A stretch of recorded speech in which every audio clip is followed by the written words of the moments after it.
Paul Ballesteros.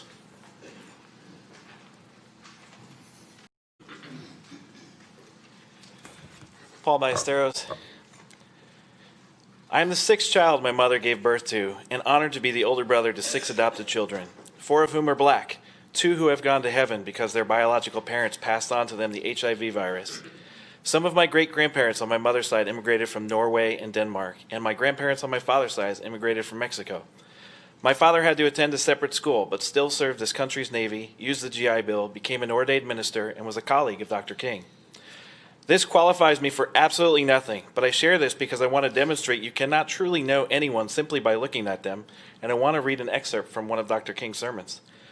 I've seen too much hate to want to hate myself, and every time I see it, I say to myself, hate is too great a burden to bear. Somehow, we must be able to stand up against our most bitter opponents and say, we shall match your capacity to inflict suffering by our capacity to endure suffering. We will meet your physical force with soul force. Do to us what you will, and we will still love you. But be assured that we'll wear you down, and by our capacity to suffer one day, we will win your freedom. We will not only win our freedom for ourselves, we will appeal to your heart and conscience that we will win you in the process, and our victory will be a double victory.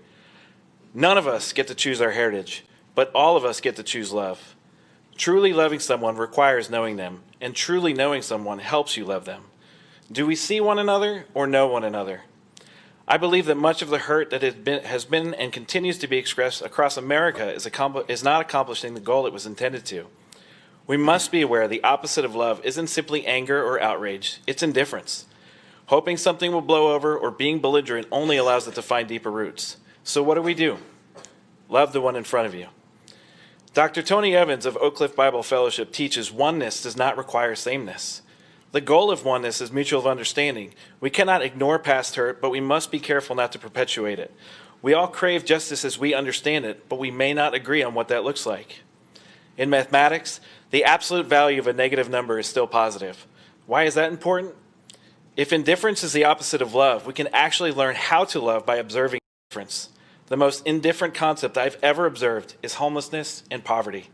It does not care who your parents are, what education you have, what zip code you live in, how your health is, what you look like, what language you speak, what good you've done, or what bad you've done. It only cares that you exist. Shouldn't love be the same way? Thank you, Paul.